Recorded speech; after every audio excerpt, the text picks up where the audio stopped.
और जो मुझे मजा आता है तो मजा आता है। बस ये 3 कहानी पढ़ लो, पंचलाइट, बहादुर और लाठी। ये 3 कहानी पढ़नी है बेटा, पंचलाइट, बहादुर और लाठी, ये 3 कहानी तुम्हें पढ़नी है। एक पिछले गांव के परिवेश का सुंदर चित्रण प्रस्तुत किया गया है।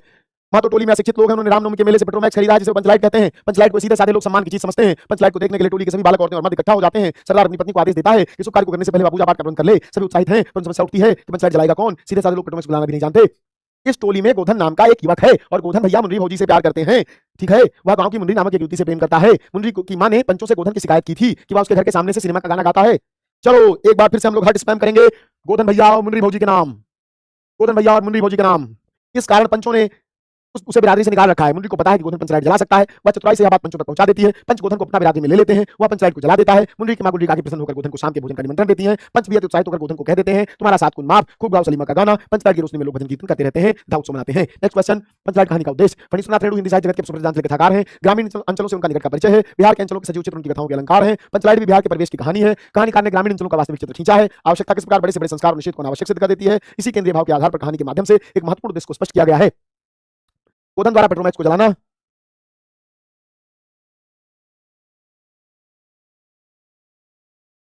चलो काफी रिकॉर्डिंग हो गई, भी स्टेटस लगाऊंगा, ठीक है, स्टेटस लगा दूंगा।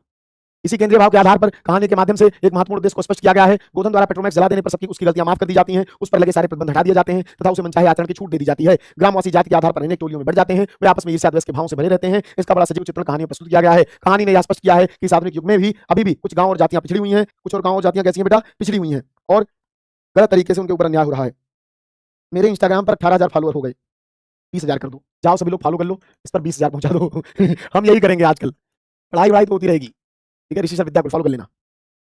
बहादुर कहानी का सारांश क्या है। अमरकांत द्वारा लिखित कहानी बहादुर एक नेपाली बच्चे के यथार्थ की कहानी है जिसका बाप मर चुका है। मां के कर्कश व्यवहार के कारण बहादुर अपने घर से भाग आया है। लेखक को अपने किसी रिश्तेदार के माध्यम से बहादुर घर के काम के लिए मिल जाता है। आरंभ में तो बहादुर की खूब आवगत की गई, लेकिन दिन बीतने के साथ साथ उसमें कमी आती गई। लेखक की पत्नी निर्मला, किशोर लेखक का बड़ा बेटा, तो मानो उस बहादुर को पीटने के बहाने ढूंढते रहते। बहादुर का बाल मन जब तक आहत होता रहता, बस 10 मिनट और, बस 10 मिनट और। काव्य समझा दीजिए, कल शाम को काव्य वाली क्लास चली है, कहां थे तुम? काव्य समझा दीजिए, पवन दूतिका से हिरोशिमा तक सब पढ़ाया हूं मैं। एक से सिल टूट जाती है, वो भाग जाता है, ठीक है, ये काम हो जाता है। बहादुर कहानी का उद्देश्य, इस कहानी का उद्देश्य समाज में उत्पन्न वर्ग संघर्ष को खत्म करना है। वर्ग संघर्ष के बारे में एक विचार पैदा करना है। वर्ग संघर्ष क्या होता है? ऊंच की नीच से लड़ाई, गरीब की अमीर से लड़ाई, ताकतवर की कमजोर से लड़ाई। हर आदमी एक दूसरे को दबाने पर लगा हुआ है। मत्स्य प्रशासन में कहा गया है भैया जो लोग बदतमीजी करेंगे मतलब दबाए जाएंगे। वर्ग संघर्ष को मानवीय सहानुभूति द्वारा समाप्त करने का संदेश देना है। शोषितों के प्रति मानवता एवं प्रेम का व्यवहार ऊंच नीच के भेद के कारण दिलों में पड़ी दरार को भर देता है। बहादुर भी मानवीय स्नेह एवं संवेदनाओं का भूखा है। मालिक द्वारा पीटे जाने और प्रतिक्रिया स्वरूप उसके द्वारा घर छोड़ दिए जाने पर परिवार के सभी लोगों को पश्चाताप का अनुभव होता है। वे स्वयं को दोषी महसूस करते हैं। धनी और निर्धन का वर्ग भेद मानवीय भावनाएं ही कम कर सकती हैं। लेखक का मुख्य उद्देश्य दोनों के हृदय का परिवर्तन है और सबके प्रति सहानुभूतिपूर्ण व्यवहार बनाए रखने का संदेश देना है। बहादुर कहानी अत्यंत मार्मिक कहानी है। यह कथात्मक शैली में प्रस्तुत की गई है। अमरकांत जी ने बड़े सटीक और सुंदर ढंग से कहानी को प्रस्तुत करके पाठकों के मन पर अमिट छाप छोड़ी है। कहानी कला के तत्वों की दृष्टि से यह एक सफल कहानी है। नेक्स्ट कहानी क्या है? लाठी कहानी। लाठी कहानी थोड़ी बड़ी है।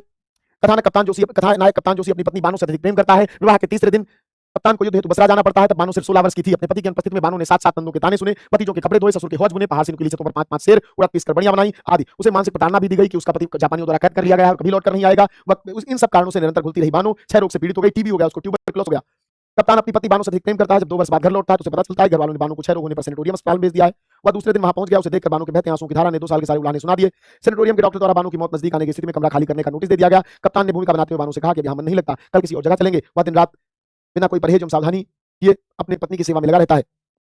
बानो समझ गई कि उसे सेनेटोरियम छोड़ने का नोटिस मिल गया है, जिसका अर्थ वह अब नहीं बचेगी। कप्तान देर रात तक बानो को बहलाता रहता है, उससे प्यार जताता रहा। जब कप्तान को लगा कि बानो सो गई तो वह भी सोने चला गया। सुबह उठने पर बानो अपने पलंग पर नहीं मिली। दूसरे दिन नदी घाट पर बानो की साड़ी मिली। कप्तान को जब लाश भी नहीं मिली तो उसने समझा बानो नदी में डूबकर मर गई। जब कप्तान को पूरा विश्वास हो गया कि बानो अब इस दुनिया में नहीं रही तो वह घर वालों के जोर देने पर उसने दूसरा विवाह कर लिया। दूसरी पत्नी प्रभा से उसे 2 बेटियों में एक बेटी है और वह कप्तान से अब मेजर हो गया है। लगभग 16 वर्ष बाद नैनीताल में वैष्णवियों के दल में उसे लाठी मिलती है जो यथार्थ में बानो थी। अधेड़ वैष्णवियों के बीच बानो जब लाठी के रूप में मिलती है तो मेजर उसे पहचान लेता है। पता चलता है कि गुरु महाराज ने अपनी औषधियों से उसका क्षय रोग ठीक कर दिया है, लेकिन इस प्रक्रिया में उसकी स्मरण शक्ति और आवाज दोनों चली गई। अब न तो वह बोल पाती है और न ही उसे अपने अतीत याद है। वैष्णवियों के दल के साथ चली जाती है और मेजर स्वयं को पहले से अधिक बूढ़ा एवं खोखला महसूस करता है। आगे लाठी कहानी का उद्देश्य। लाठी कहानी का उद्देश्य देखते हैं बेटा। सुप्रसिद्ध लेखक सिवानी द्वारा रचित लाठी कहानी घटना प्रधान आदर्श प्रेम पर आधारित कहानी है। यह कहानी महिला त्रासदी पर आधारित है। इस कहानी में लेखक ने समाज की संवेदनशीलता को अत्यंत सहज रूप में चित्रित किया है। साथ ही कहानी में मध्यम वर्गीय समाज में पति की अनुपस्थिति में रहने वाली स्त्री के जीवन की मार्मिकता को भी उजागर किया गया है। लेखिका ने इस यथार्थ का भी उद्घाटन किया है कि वर्तमान समय में महिला ही महिला का शोषण करती है। लेखिका समाज की रूढ़िगत मानसिकता को बदलना चाहती है कि जिस बहू को लोग अपने घर की लक्ष्मी बनाकर लाते हैं उसके साथ जानवरों जैसा क्रूर व्यवहार करने लगते हैं, जो कि मानवीय दृष्टिकोण से अनुचित कार्य है। घर आई बहू को वही प्रेम स्नेह देना चाहिए जो अपनी स्वयं की बेटी को दिया जाता है, जो कोई नहीं करता है। लेखिका ने यह भी स्पष्ट किया कि नियरो अर्थात टीबी ट्यूबरकुलोसिस कोई असाध्य रोग नहीं है। रोगी को किसी सेनेटोरियम भेजने के बजाय विशेष देखभाल कर सहयोग का प्रेम से बचाया जा सकता है। पति के बिना स्त्री का कोई ससुराल में कोई नहीं होता, कोई मान सम्मान नहीं होता, उसे शारीरिक व मानसिक यातनाओं का शिकार होना पड़ता है। ठीक है, इसी समस्या समाधान को पाठकों को अवगत कराना लेखक का मुख्य उद्देश्य है। बड़ा कमर सीधी कर लूं। हो गया खत्म। ये हुई ना बात। तीर मार दिया गाइज, हम लोगों ने तीर मार दिया गाइज, तीर मार दिया गाइज, तीर मार दिया गाइज। ये कहानी और गद्यांश खत्म। लो जा, खत्म, खत्म हो गया। ये चलो अब तुम्हें क्या करना है, तुम्हें क्या करना है।